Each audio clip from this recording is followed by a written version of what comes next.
A gente vai receber agora o Dr. José Eugênio, que é graduado em Medicina em 1995 pela Unifenas, residência médica em Anestesiologia em 96 e 97 pela Unifenas, pós-graduação em dor pela USP de Ribeirão Preto em 98, anestesiologista do Corpo Clínico do Hospital Regional de Água Boa, Mato Grosso, de 98 a 2016, foi eleito vereador no quadriênio 2012-2016 em Água Boa, Mato Grosso, e eleito deputado estadual para o quadriênio 2019-2022 pela Assembleia Legislativa de Mato Grosso, na qual ele é presidente da Comissão de Saúde nesse ano de 2020, vice-presidente da Comissão de Constituição, Justiça e Redação, e é também representante dos residentes na Comissão de Residência Médica do Hospital Universitário Alzira Velani. Bom, doutor José Eugênio, muito obrigado por ter aceito o convite e fique à vontade para começar a sua apresentação. Muito bom dia, Ivan. Muito bom dia, Reigson. Muito bom dia a todos os participantes aí do Congresso Médico Acadêmico da Unifenas.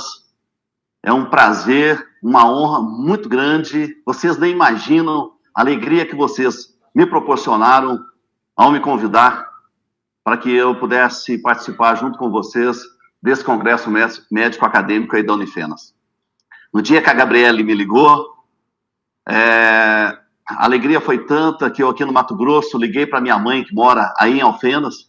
Esse ano a dona Iria completa 86 anos, liguei para ela e por telefone pude perceber na voz trêmula dela a alegria, a honra que ela estava de ver o filho dela, que é aí de Alfenas, sendo convidado para nós pudéssemos bater um papo, não vou nem chamar de palestra, mas que nós pudéssemos bater um papo e conversar um pouco sobre o que o doutor Eugênio, né, saiu lá da roça, saiu lá de Córrego do Ouro e veio parar aqui em Mato Grosso, hoje eleito deputado estadual.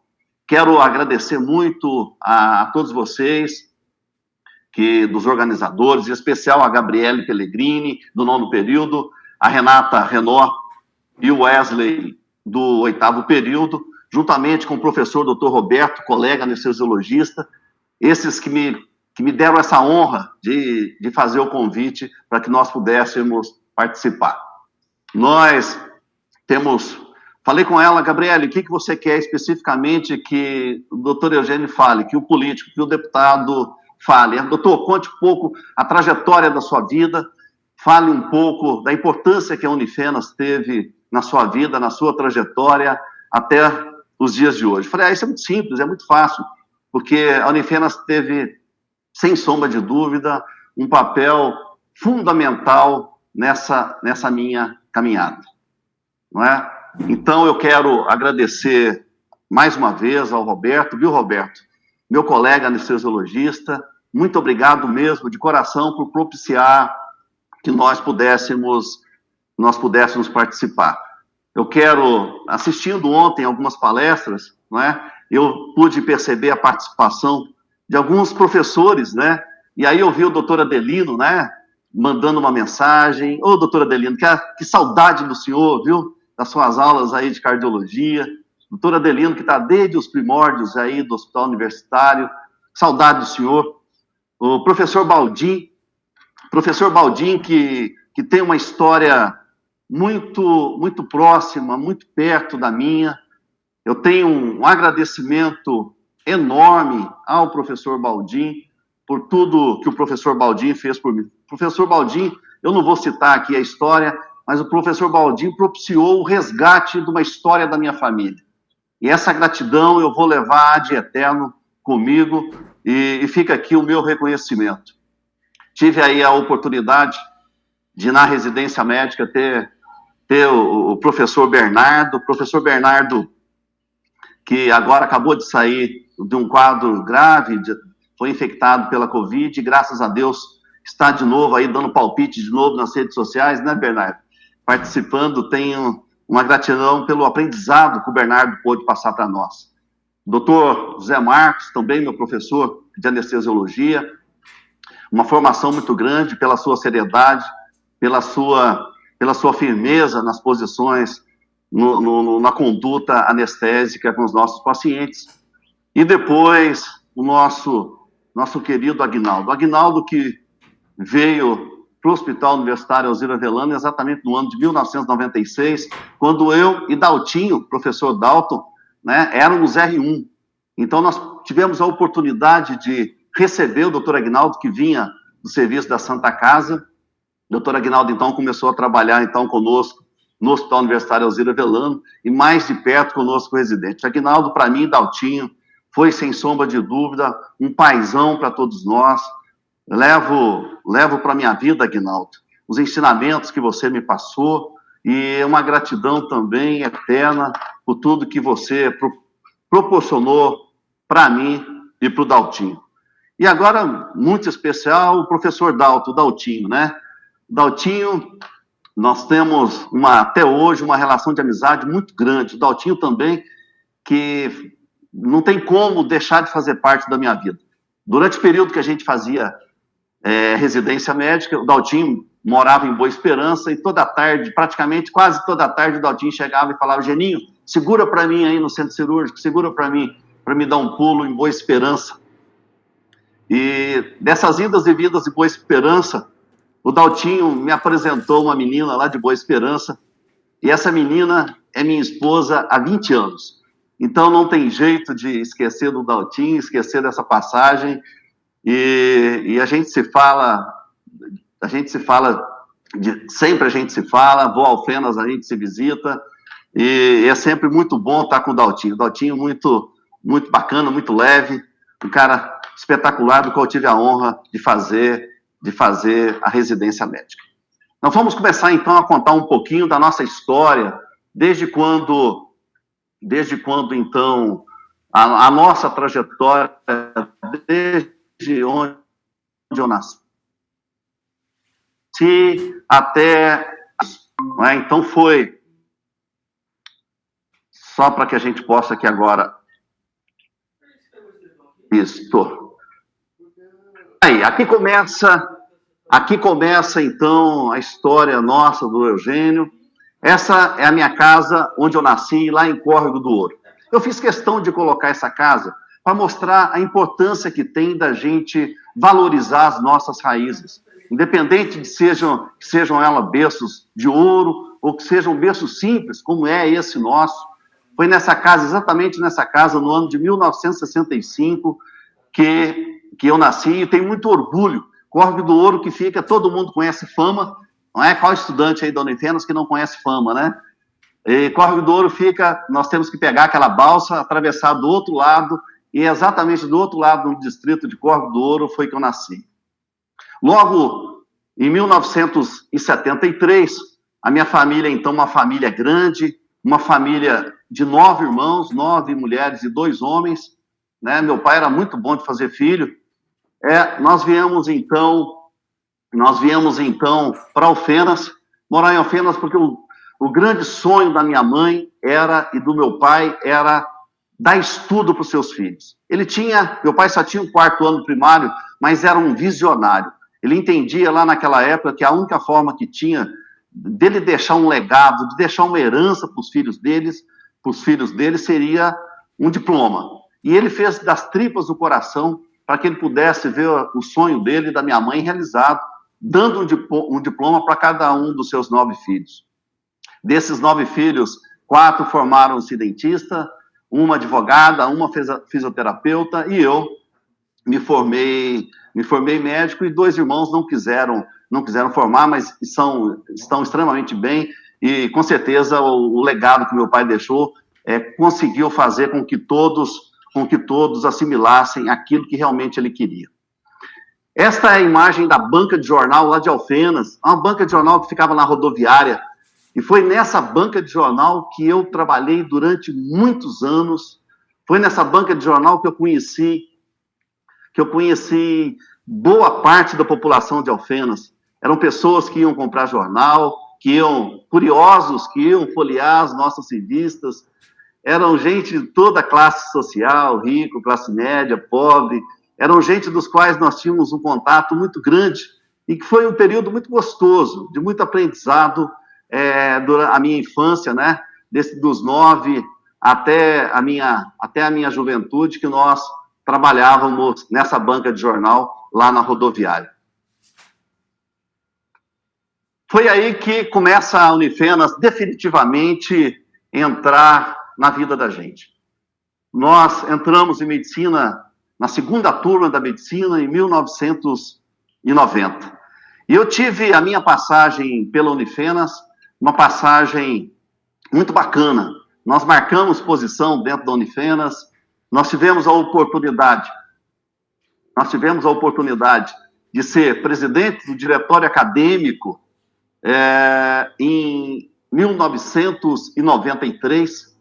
Nós fizemos, juntamente com o doutor Issan Fares Júnior e com o doutor Wilson Novaes, nós, juntamente com a Universidade Federal de Uberlândia, nós organizamos a primeira intermédia, né, os Jogos de Medicina, no estado de Minas Gerais.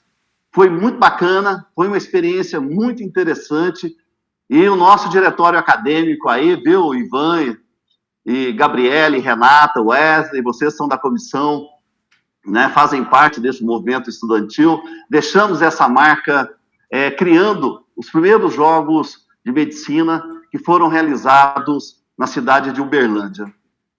Logo, fizemos também várias jornadas médicas promovidas pelo Diretório Acadêmico de Medicina, e aqui está o nosso maior legado, que foi exatamente o nosso jornal. Na época, em 1993, né, o telefone celular estava incipiente, não existia as redes sociais que existem hoje, e nosso meio de comunicação foi esse jornal, Jornal Sinapse.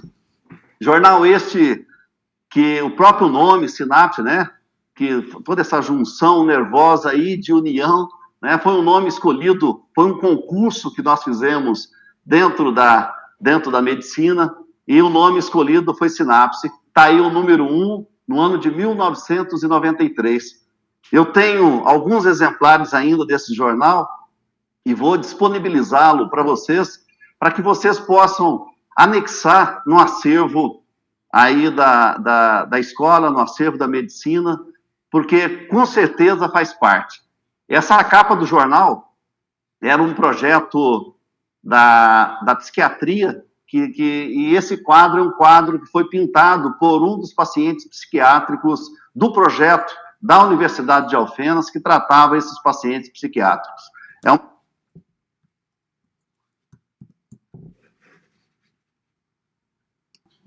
Uma ação bastante interessante do diretório acadêmico, e o diretório acadêmico nós éramos muito ativos. Eu sempre gostei de política, né? É daí que daqui a pouco nós vamos chegar onde nós estamos agora. Sempre gostei da política estudantil, sempre fomos ativos, nós sempre participamos para brigar por melhorias da qualidade de ensino, nos equipamentos, no nosso corpo docente. Nossa, travamos batalhas enormes, fizemos alguns cabelos aí do professor Edson, do professor Edson cair, mas com certeza tudo isso, o intuito era o mesmo, tanto do professor Edson quanto nosso, dos acadêmicos, era a gente fazer com que nós conseguíamos chegar onde nós chegamos hoje, que a gente vê uma Universidade de Alfenas respeitada no Brasil, respeitada no mundo todo, né? Eu fico muito orgulhoso mesmo de ter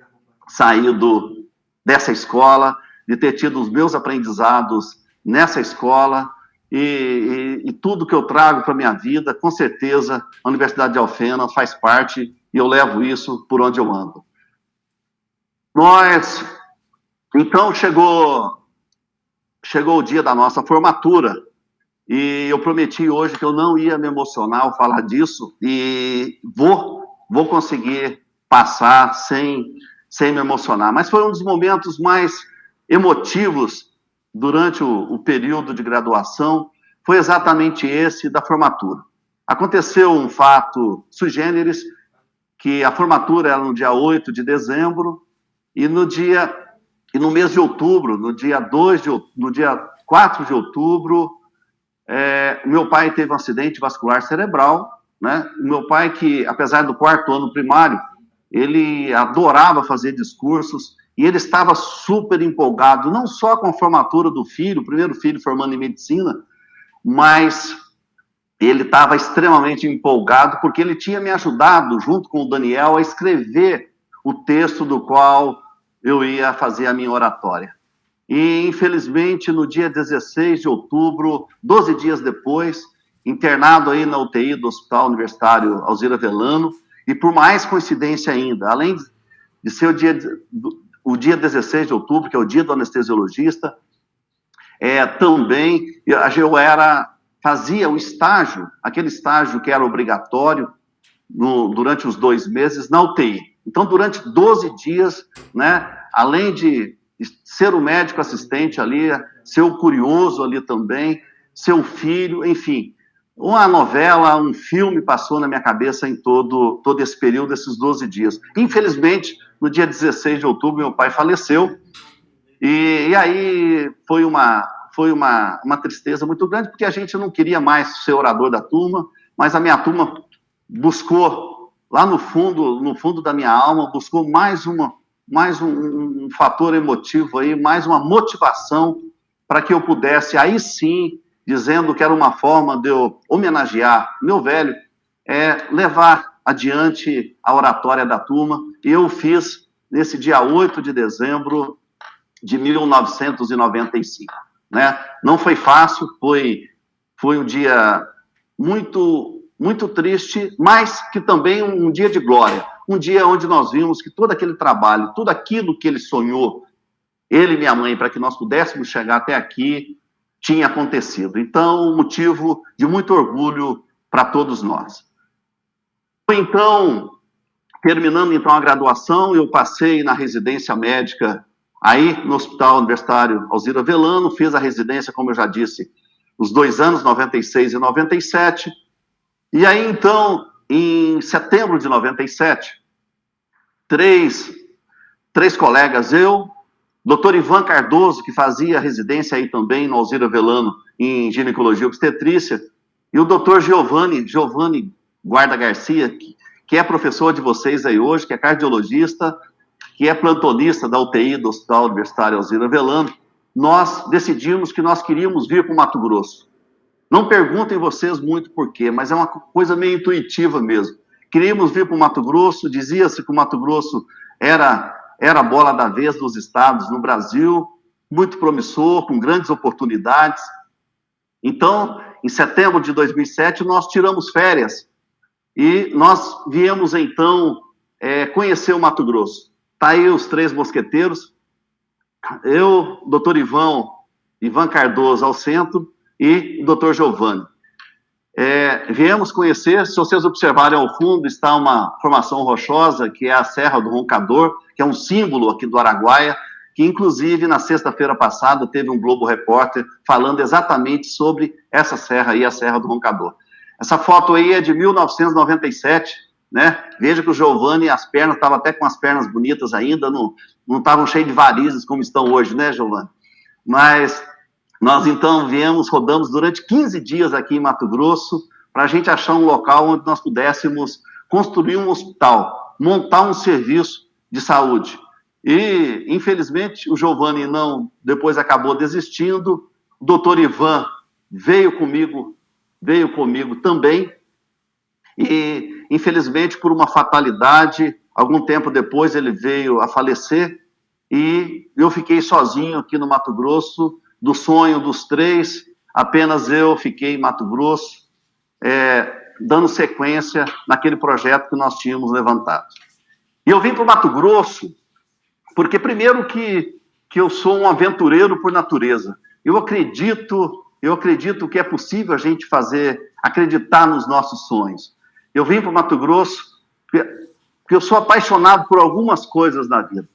Uma das coisas que eu sou apaixonado é a minha família. Está aí a minha esposa, minhas 2 filhas, minha filha Ana Luísa, Maria Eugênia. Ana Luísa está no 2º ano de medicina em Cuiabá, vai ser colega da gente daqui 4 anos, se Deus quiser. E ela que já sortuda, viu? Ontem, no sorteio de vocês, ela foi uma das ganhadoras de um livro e ela pediu que durante o nosso bate-papo aqui hoje eu agradecesse a comissão organizadora por essa oportunidade dela ganhar um livro. Uma outra das paixões que eu tenho, essa daqui. Sou atleticano, tenho uma paixão pelo nosso galo aí de Minas, e essa é uma foto que nós tiramos de uma vergonha que nós passamos lá no Marrocos, onde nós fomos assistir o Mundial de Clubes no Marrocos em 2013 e passamos aquele vexame. E uma outra paixão que eu tenho, essa daqui. E foi essa paixão, junto com o espírito aventureiro, foi que me fez realmente vir para o Mato Grosso. Mato Grosso que é de uma natureza exuberante, Mato Grosso que tem rios muito piscosos, e com certeza foi um fator motivacional muito grande, né? Junto com, como eu já disse, com essa vontade da gente fazer um serviço novo de saúde pública, para que a gente pudesse vir então para o Mato Grosso. E essa foi a cidade que eu cheguei em 1998 para a gente começar a construir a nossa história profissional.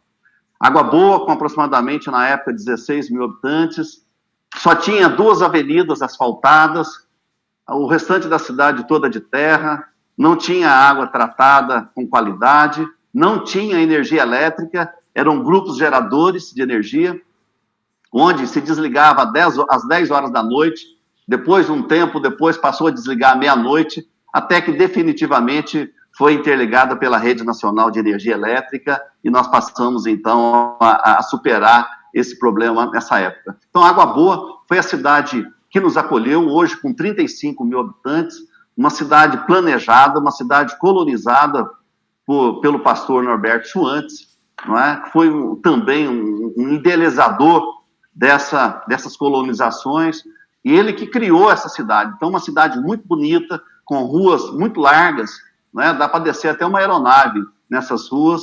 Foi uma cidade planejada, uma cidade muito bonita, do qual eu tive a felicidade de vir trabalhar aqui. Nós viemos, então, Água Boa tinha 2 hospitais pequenos, privados, e aqui não tinha saúde pública. Foi aí que nós fomos convidados, então, com a experiência que nós tínhamos aí da região sul de Minas, nós tínhamos a experiência dos nossos consórcios, onde cada cidade, né, oferecia uma especialidade, e aí eles se consorciavam oferecendo um serviço para a sua população. Quando eu cheguei aqui em Água Boa, para desenvolver esse sistema de consórcio, eu deparei com uma dificuldade muito grande, porque aqui as distâncias são muito grandes entre uma cidade e outra. Para você ter uma ideia, enquanto que aí em Alfenas, uma cidade dista da outra 20, 30, 40 quilômetros, aqui é 200, 300, 500 quilômetros, uma cidade da outra que faz parte aqui desse consórcio regional. Então, nós decidimos mudar o conceito de consórcio, né? E passamos, então, a centralizar essa assistência à saúde da média complexidade aqui na cidade de Água Boa, onde foi criado, então, o Hospital Regional Paulo Alemão, onde 11 municípios participam, que financiam esse hospital regional, né? E damos um atendimento público, 100% público, a aproximadamente 300 mil pessoas. É um hospital muito bacana, modéstia à parte, eu tenho um orgulho muito grande de participar, de ter participado do nascimento desse hospital, do projeto desse hospital, porque é um hospital que atende a comunidade de forma gratuita, trazendo de uma forma inovadora a saúde pública aqui para a região do Araguaia. Então, essa participação que tivemos, né, realmente faz parte dessa nossa história, né, e foi aqui uma das etapas vencidas, então, no famoso valeu a pena ter vindo para Água Boa, valeu a pena ter acreditado nesse projeto e ver, fruto desse projeto nosso, esse Hospital Regional Paulo Alemão. Nós está sendo concluído agora uma UTI de 10 leitos, é uma cidade que tem tomografia, ressonância magnética, que está sendo implementado agora serviço de hemodiálise, enfim, para quem não existia absolutamente nada, um lugar completamente desconhecido, uma saúde onde se dependiam de favores políticos para que as pessoas pudessem ser atendidas nos hospitais privados. Hoje nós temos aí um hospital atendendo aproximadamente 300 mil pessoas na região Médio-Norte Araguaia. É uma honra muito grande a gente poder ter feito parte desse projeto. Foi aí, então, que em 2012, um colega médico, doutor Mariano, cirurgião, do qual eu anestesiava para ele já há um bom tempo, ele decidiu aventurar-se e sair candidato a prefeito. E o doutor Mariano, então, pediu que eu ajudasse nessa caminhada dele. Eu disse que pediu, então, que eu saísse candidato a vereador. Disse a ele que eu teria o meu voto, mas nem o voto da minha esposa eu sei se eu teria, porque a minha esposa era completamente avessa a que eu participasse das eleições. Mas eu tinha feito, eu disse o convencimento com a minha esposa, eu disse a ela e às minhas filhas que o mesmo orgulho que as minhas filhas têm do pai delas ter participado do parto delas, né? Eu fui o anestesista das duas cesarianas da minha esposa, que nasceu Ana Luísa e Maria Eugênia, que elas teriam também esse orgulho do pai delas político. Teriam orgulho do pai dela representar a região do Araguaia, teriam orgulho do pai dela representar os munícipes de Água Boa na Câmara Municipal.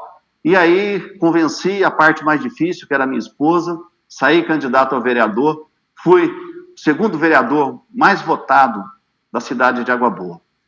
E aí, 4 anos depois, me aventurei a ser candidato a prefeito, perdi a eleição em 2016 para prefeito, e como toda cidade do interior, quase toda cidade do interior, quando você entra numa campanha política e você perde, há toda aquela perseguição.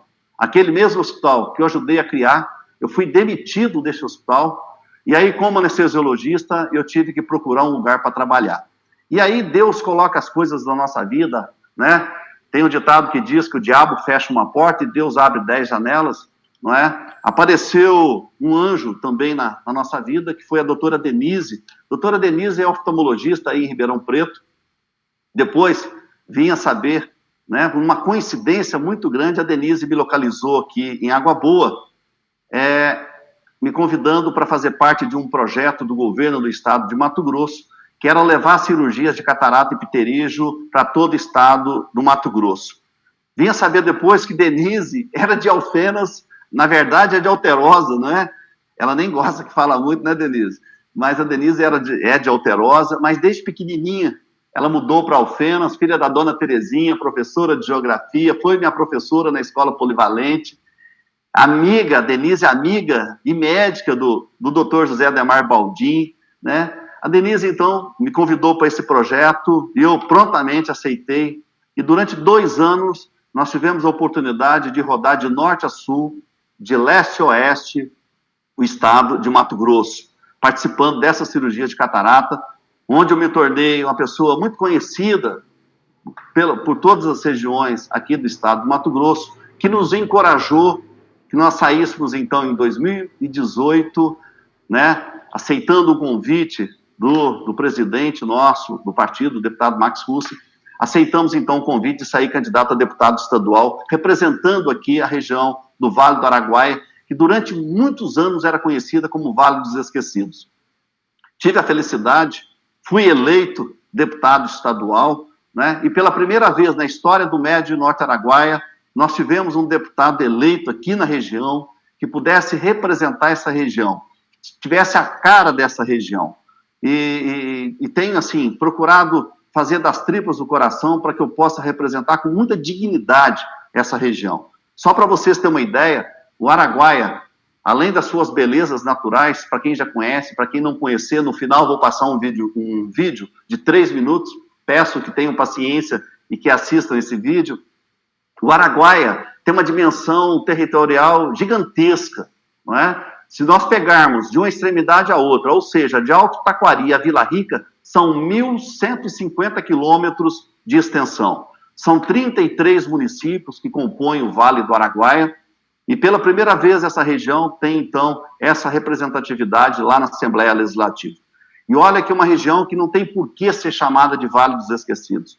Uma região que só nessa safra de 2019, 2020, plantou mais de 2.300.000 hectares de soja, uma região que tem mais de 5 milhões de hectares em pastagens, uma região tão rica, culturalmente falando, onde está localizado o Parque Nacional do Xingu, onde tem 26 mil índios chavantes, onde tem toda uma história com o nosso Mato Grosso e com o nosso país, jamais poderia ser chamado de Vale dos Esquecidos. Eu tenho procurado, então, na Assembleia Legislativa, representar da melhor forma possível.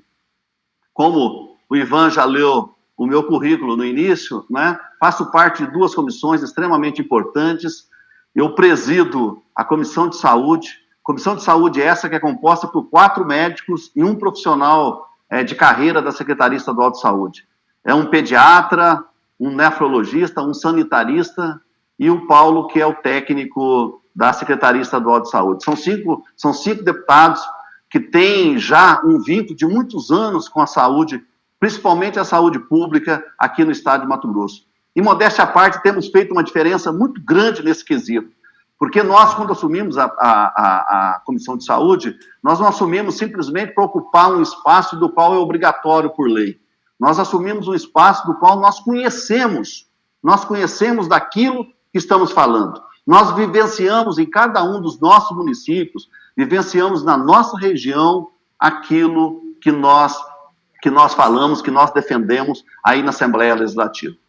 E durante esse processo, né, do enfrentamento à Covid-19, nós temos, então, as reuniões eram feitas quinzenalmente, nós passamos as reuniões para semanalmente, e essas reuniões acontecem às segundas-feiras, às 8 horas da manhã, com transmissão pela TV Assembleia, onde todos vocês, se quiserem, estão convidados a assistirem, a participarem conosco, toda segunda-feira, dessa reunião da Comissão de Saúde, onde nós levamos agora, durante o enfrentamento à Covid, estatísticas semanais elaboradas pelo sanitarista, deputado Lúcio Cabral, que leva a estatística detalhada da semana anterior, colocando os números, o comportamento do Covid-19 aqui no Mato Grosso, onde os picos são mais importantes, as cidades, os locais onde são mais importantes, para que nós possamos subsidiar a Secretaria Estadual de Saúde, possamos subsidiar o governador do estado nas suas tomadas de decisões.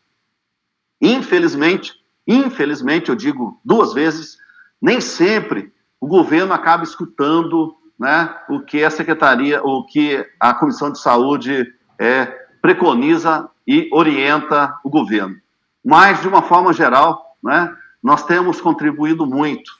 Eu fiz parte agora de uma comissão composta somente por personalidades médicas aqui do Mato Grosso. Eu sou o único médico da Assembleia Legislativa que fiz parte dessa comissão para elaborar, então, um protocolo do enfrentamento à Covid-19.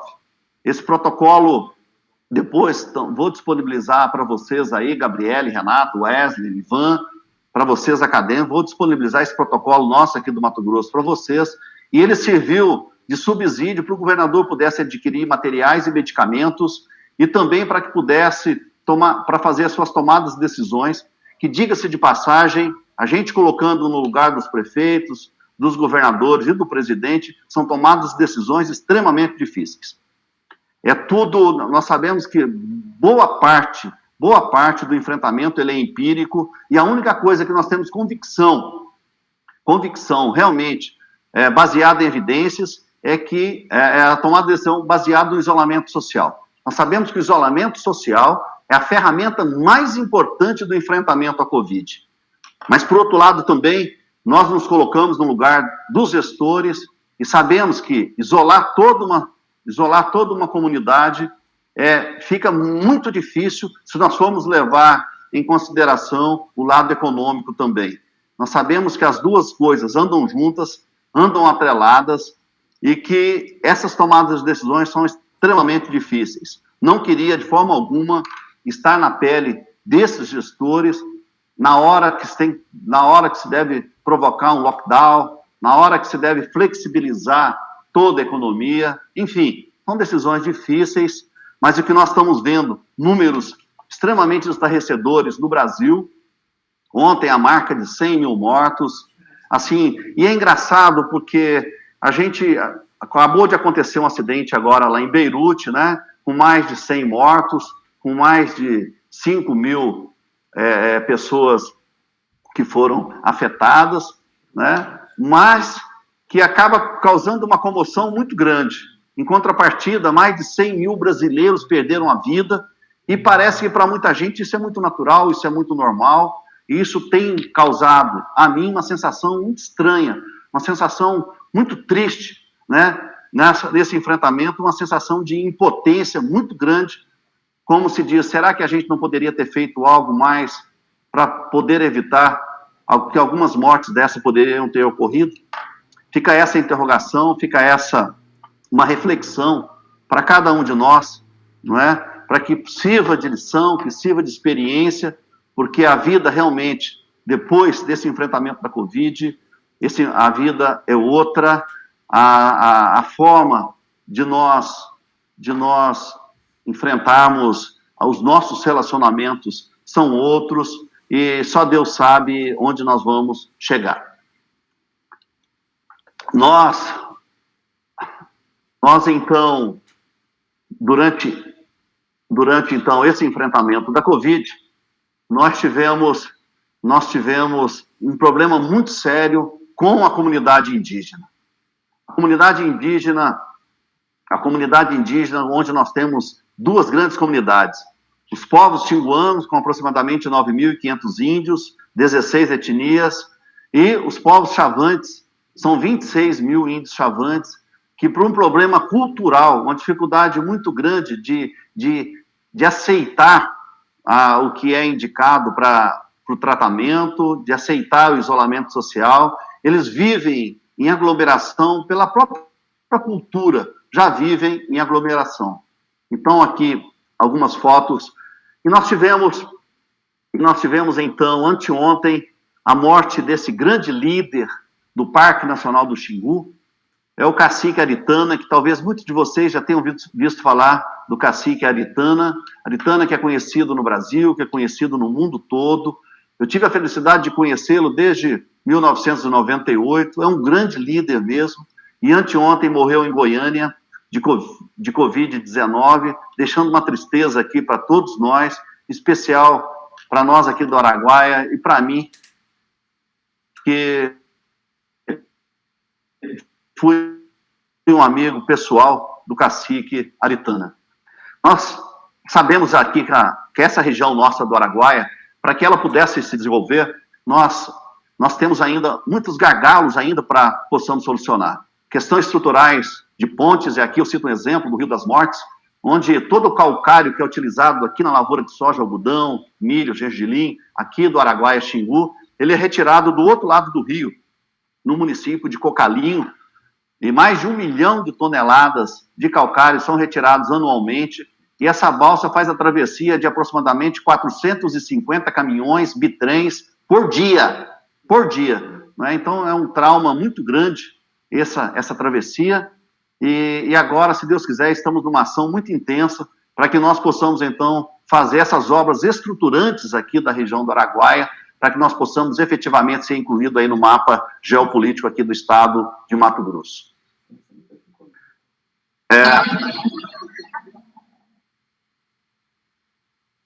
Nós, finalizando aí a nossa apresentação, mostrando para vocês a importância que eu sempre encarei da Unifenas, que teve perante toda a minha vida, da vida da minha família. Aqui está um exemplo de um casal, do qual simboliza os pais de cada um de vocês que estão hoje acompanhando aí o nosso bate-papo. Esses são meus pais, o pai, minha mãe. Essa minha mãe tem um papel fundamental na minha formação de médico. Quando nós passamos para a medicina aí na Unifenas, meu pai só tinha dinheiro para a gente fazer a matrícula. Tinha dinheiro para fazer a matrícula, mas nós não tínhamos dinheiro para bancar as mensalidades. E aí, todo mês, quando a gente recebia o boleto, minha mãe ia até o Paulo Tadeu. Ô, Paulo Tadeu, você não consegue imaginar a gratidão que nós temos por você. E não sou só eu represento milhares de alunos da Unifenas que batiam a sua porta, e, logicamente, com a anuência do professor Edson Velano, nós pudemos, então, estudar. E aqui é uma gratidão muito grande, porque eu nunca paguei uma mensalidade. Só paguei a matrícula quando eu entrei na escola, nunca paguei uma única mensalidade, até que pudesse ter o meu crédito educativo aprovado, se não me falha a memória, uns 5, 6, 7 meses depois de ter feito a matrícula. Então, uma gratidão muito grande a você, Paulo Tadeu, ao professor Edson Antônio Velano, que foi quem realmente disse que é possível a gente acreditar nesse sonho. Professor Edson, que foi um sonhador por natureza, criador da Fundação de Ensino e Tecnologia de Alfenas, a nossa FETA, e ninguém, em sã consciência, podia imaginar que um dia aquela Fundação de Ensino e Tecnologia de Alfenas pudesse chegar a ser a nossa Unifenas, o que é hoje. Mas ele, visionário como poucos, ele acreditava que isso era possível. Eu fico imaginando a luta desse homem, a luta que ele travou para que nós pudéssemos, então, ter a nossa escola de medicina reconhecida. Foi uma luta duríssima. Eu me lembro que tinham várias pessoas aí do estado de Minas Gerais que eram contrários ao reconhecimento do nosso curso de medicina, mas teve uma luta de várias pessoas que também acreditavam na nossa Unifenas. E o nosso reconhecimento aqui a esse homem fantástico que foi o professor Edson Velano. E olha que durante o meu período acadêmico nós tivemos grandes discussões, mas foram discussões sempre para o crescimento da nossa Unifenas, como eu já disse anteriormente. Sempre tive um respeito muito grande por ele, eu sempre tive um respeito muito grande pela família do professor Edson Antônio Velano, e tudo isso foi possível para que nós pudéssemos, nesse ano de 2021, a nossa segunda turma de medicina completar 25 anos de formado. No dia 8 de dezembro, completamos 25 anos de formado, é o nosso jubileu de prata, e tudo isso só foi possível porque lá atrás um homem acreditou que era possível levar um curso de medicina para Alfenas, mesmo tendo cursos de medicina aí em Pouso Alegre, em Itajubá, né, em Belo Horizonte, se dizia em Barbacena, e se dizia que era muito difícil, porque tinha que ter uma distância mínima de tantos quilômetros, porque tinha que ter uma população de tantos mil habitantes, mas esse homem, chamado professor Edson Antônio Velano, acreditou que era possível, e esse ano, fruto desse acreditar, esse ano nós completamos 25 anos de formado.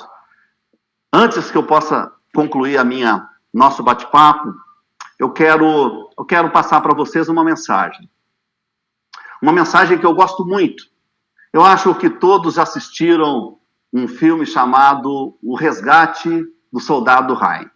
É uma obra-prima do Steven Spielberg, que foi lançada exatamente no ano de 1998, no ano em que eu vim para Água Boa, um ano que começou o meu projeto profissional. E nesse filme, um filme de guerra, né, um clássico, ganhador de 5 estatuetas do Oscar, não é? Esse filme, então, conta a história de uma mãe de 4 filhos homens, e esses 4 filhos foram servir a Segunda Guerra Mundial em 1944, na Normandia. E essa mãe manda, então, uma carta para o presidente dos Estados Unidos, dizendo nessa carta que ela já tinham perdido 3 filhos tinham morrido na guerra, e que o governo tinha devolvido 3 corpos, e ela pedia que devolvesse o 4º filho dela vivo. E o presidente dos Estados Unidos, então, sensibilizado com essa carta dessa mãe, é uma história onde dizem que é real, sensibilizado com a carta dessa mãe, designa que um pelotão, então, faça o resgate desse soldado Ryan.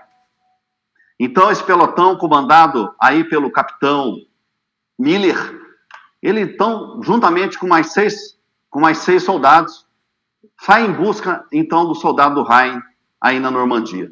Ele era um paraquedista e estava guardando uma ponte que era extremamente importante para as forças aliadas, a manutenção intacta dessa ponte, e ele sabia-se que ele estava nessa região aí na Normandia. E o soldado Ryan, então, resumindo, não é? Para me chegar na mensagem que eu quero deixar para vocês, o soldado Ryan, então, ele é achado, é encontrado, e até que se encontre 6 desses 6 formados no pelotão do capitão Miller, 2 deles morrem, não é? E o capitão Miller, no final, ele é baleado, ele é ferido, e já prestes a morrer, já junto com o soldado Hein, ele disse para o soldado Hein: faça por merecer. E logo em seguida ele morre, e o soldado Hein, então, muitos anos depois, né, no final do filme, ele lá no túmulo do capitão Miller, ele e a família dele, ele pergunta para a esposa dele: eu fiz por merecer? E a esposa dele responde: fiz. O que eu quero dizer para vocês é que façam, cada um de vocês, acadêmicos de medicina, por merecer. Faça por merecer a luta do pai de vocês, para que vocês estejam estudando. Ah, doutora Gênia, mas eu nasci num berço de ouro e meu pai não tem dificuldade de pagar minha mensalidade. Mesmo que isso aconteça, será que o seu avô não teve dificuldade, não derramou lágrimas, não derramou suores, para que seu pai pudesse ser formado e para que pudesse depois cuidar de vocês? Faça por valer a luta do professor Edson Antônio Velano, da luta e do sonho que esse homem travou, que a família travou, quantas privações ele teve, quantas noites de sono foram perdidas por acreditar nesse sonho que era possível constituir a Universidade de Alfenas. Faça por merecer os nossos professores que vieram de longe. Façam por merecer os nossos professores que lá no início do nosso curso, eles vinham de Pouso Alegre, de van, colocando as suas vidas na estrada em jogo, levantando de madrugada, para que pudesse às 7 horas da manhã estar aí conosco, para nos dar aula. Façam por merecer o esforço de vocês. Façam por merecer as noites mal dormidas de vocês. Façam por merecer cada suor, cada lágrima de saudade da família de vocês que vocês ficaram. Eu quero dizer para vocês que se vocês lembrarem de mim, pelo menos por essa frase, façam por merecer, já valeu a pena o nosso bate-papo hoje. Meu muito obrigado a todos vocês, muito obrigado, Gabriele, Renato, Wesley, Ivan, pelo convite, muito obrigado, Roberto, gratidão eterna. Nós vamos passar agora um filme de 3 minutos para que vocês possam conhecer um pouquinho do nosso Araguaia. E, olha, uma honra, tá? Estou aqui com os olhos cheios d'água, emocionado por estar participando com vocês. Um beijo aí no coração de cada um de vocês. Muito obrigado.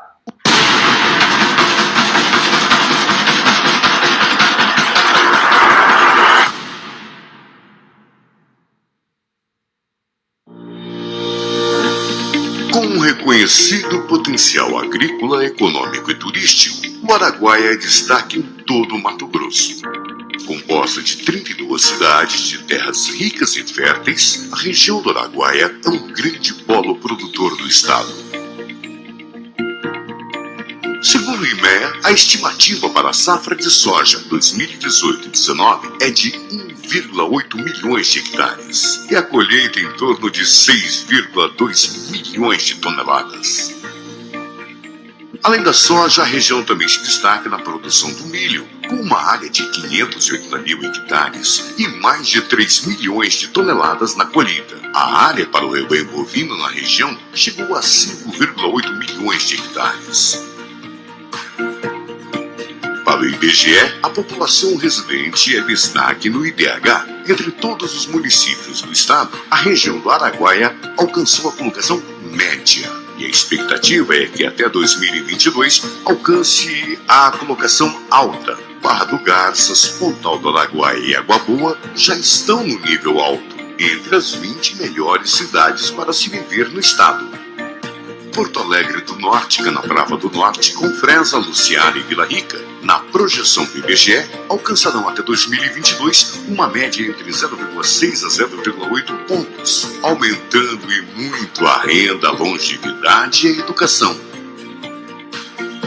Em 2018, o FETAB arrecadou mais de 1,5 bilhões no estado. As 32 cidades da região do Araguaia receberam mais de 49 milhões de reais. Cada município recebeu entre 790 mil e 2 milhões e 600 mil reais.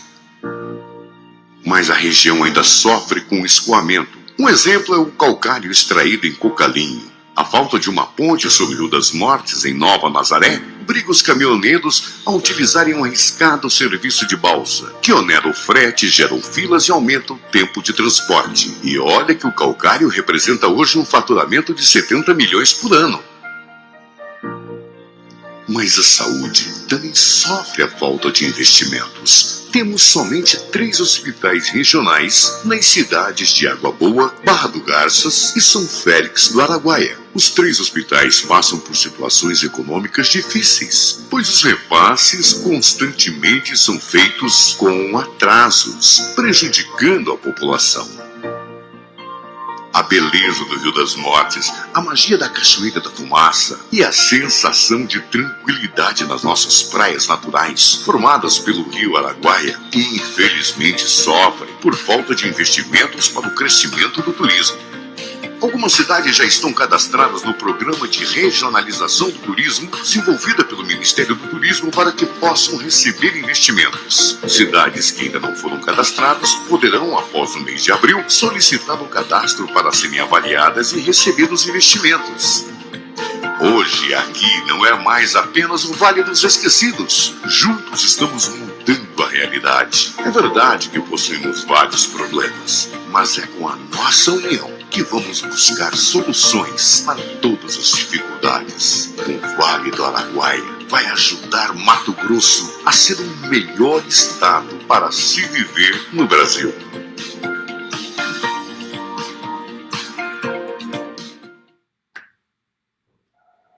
Aqui, nós vamos voltar para as perguntas, viu, pessoal? Bom, são 2 perguntinhas só, tá? Doutor José Eugênio.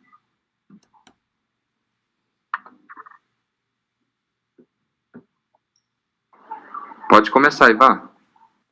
Bom, doutor José Eugênio, em nome de toda a comissão organizadora, eu quero agradecê-lo pela palestra, pela apresentação extremamente inspiradora, uma experiência incrível, e o senhor ficou emocionado. Daí, com certeza, muitos de nós também ficamos emocionados do lado de cá, ouvindo a sua história.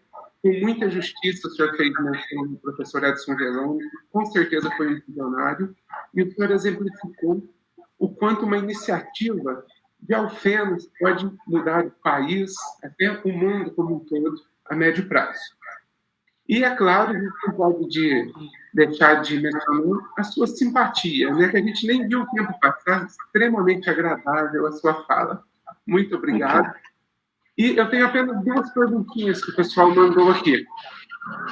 A primeira delas é: qual o principal problema que o senhor, como médico e deputado, vê na saúde pública? A saúde pública não existe um problema apenas, Ivan, para que nós possamos levantá-lo para falar que esse é o problema que determina. Muito regionalizado. Eu vou falar da minha experiência aqui do Mato Grosso, não é? A minha experiência aqui do Mato Grosso, a grande dificuldade que nós temos da interiorização do médico, uma dificuldade muito grande da fixação do médico aqui nas cidades do interior. A gente vê que o salário é muito bom, modéstia à parte, os médicos vêm para cá, então a questão financeira não é essa, mas existe uma dificuldade da fixação desse médico. Os médicos estão sendo treinados, super especialistas, e super especialistas estão querendo ficar nos grandes centros, não é? Então eu acho que existe um mercado de trabalho extremamente interessante, extremamente humano, extremamente condições de colocar aquilo que a gente sonha da profissão de médico, para que a gente possa colocar em prática junto com a nossa comunidade, junto com a nossa sociedade, sentindo valorizado por ser médico. No interior a gente se sente muito valorizado por ser médico, e existe essa lacuna aí a ser preenchida ainda por profissionais que estão em formação. Então eu acho que a interiorização é extremamente importante. Existe aqui no Mato Grosso uma dificuldade da alta complexidade ser realizada somente em Cuiabá, somente realizada em Rondonópolis, Cuiabá e lá agora no Nortão, em Sinop. E nós estamos fazendo exatamente o contrário. Com o aparecimento da pandemia do Covid-19, mostrou-se a importância da interiorização dessa alta complexidade. Então, os serviços de UTI, principalmente de UTI, estão vindo para o interior, e isso, com certeza, a população irá ganhar bastante com isso. Muito bom. A próxima pergunta, relativamente parecida, mas o que o senhor aconselha a um médico recém-formado que vai começar a atender agora em diferentes regiões, tanto lugares com infraestrutura e lugares sem, com base na sua experiência, que foi para uma região que na época... Então, eu sou suspeito para falar, porque a minha experiência, graças a Deus, é a gente chegar no lugar acreditando que era possível constituir um serviço público que não existia. Hoje esse serviço público é referência aqui na região do Médio Araguaia, é referência no estado de Mato Grosso. O governador do estado vai falar de saúde pública, quando vai falar do modelo de gestão hospitalar, ele cita o nosso. Pra você ter uma ideia, né, são números que eu nem ia citar no bate-papo, mas vou citar só para vocês terem uma ideia da dimensão. O governo do estado entra apenas com R$600 mil aqui para o hospital regional. É um valor irrisório, é dinheiro de pinga, como se diz, né, para um atendimento a 300 mil pessoas. Mas o modelo de gestão é tão eficiente que os 11 municípios participam com o restante do financiamento desse outro restante e nós conseguimos, então, fazer um atendimento. Eu acho que eu já disse na resposta anterior, eu acho que existe uma lacuna muito grande. Eu aconselho, primeiro, a uma boa formação. Terminando a graduação, façam residência. Estudem para que consigam fazer residência. A residência, ela é um grande diferencial. Quando a gente é colocado no meio de um grupo médico, aqueles que têm residência, eles são diferenciados, isso não resta a menor dúvida. Primeiro, que invistam na sua formação, que depois tenham olhos para a interiorização, porque com certeza tem um espaço muito grande para ser preenchido em todo o interior do Brasil, e aqui no Mato Grosso, um dos estados mais ricos do Brasil, maior produtor de soja, de milho, de algodão, de gado, né, de carne, né? Com certeza, com uma densidade demográfica muito pequena, nós somos apenas 3.500.000 habitantes, né? Então existe toda uma perspectiva muito grande de oportunidades para todos que irão formar daqui para frente. Ok, Ivan? Novamente, muito obrigado. Eu tenho certeza que a sua palestra realmente tocou a todos nós aqui, muito inspiradora, e até uma próxima oportunidade. Muito obrigado, Ivan. Um orgulho muito grande, ainda mais eu que sou aí de Alfenas, né? Um orgulho muito grande de ter participado com vocês, tá? Me coloco à disposição na Assembleia Legislativa aqui do Estado de Mato Grosso, para todos que estão nos acompanhando. Se o doutor Eugênio puder ser útil em alguma coisinha, por menor que seja, estou à disposição. Doutor. Oi, Reigson. E sinta mais do que convidado, se sinta mais do que convidado para o próximo Comad, que quando a gente puder estar reunido presencialmente vai ser muito melhor, né? E assim, o senhor está mais do que convidado e esperamos da sua presença, viu? Muito obrigado. Obrigado, Reigson. Obrigado.